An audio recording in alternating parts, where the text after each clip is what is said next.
We own Jekyll Island State Park, the citizens of Georgia, the future generations. It's only to everyone's benefit to know what's going on here, to have an opportunity to experience it if they choose to, and come here if they choose to. But certainly it's a public asset, like all our public assets, that we need to share a role in protecting. We had a very strong citizens association when I moved here in '83.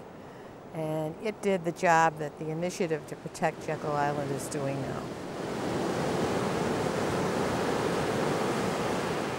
When the development issues or redevelopment, revitalization issues were first brought up back in 2004, the meetings that were being held and the information that was being gathered was only on Jekyll Island. Those plans will impact the visitor experience. Visitors themselves should be asked or surveyed or sampled about what they envision as the island's best future. So since that wasn't happening, my wife got the idea to form an organization that would go out and try to solicit visitor input. I like the undeveloped kind of state park atmosphere where there's not big hotels. We could go to other islands or places where we live in Maryland where it's just lots of people, lots of big hotels, and we wanted to get away from that. There's always going to be the prospect that it's overdeveloped or will become overdeveloped.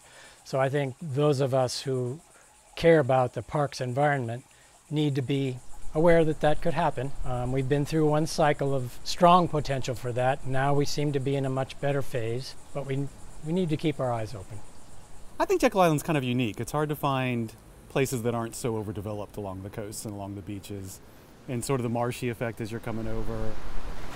Here you have motor access by way of causeway for a vast majority of, you might say, average Americans, average Georgians, to gain a real appreciation for the natural coastal ecosystems that have existed for thousands of years.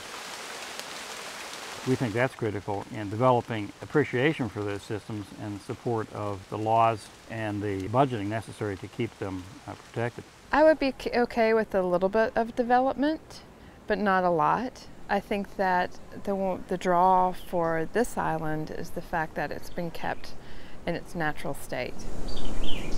People who are interested in Jekyll Island State Park, appreciate it, value it, should follow very closely what goes on here, because we've learned that citizen involvement and citizen input does count. Hopefully people will continue to guard this little precious gem and care for it. Because of its very special nature as a public park and a barrier island which is not overdeveloped, it needs to be kept that way.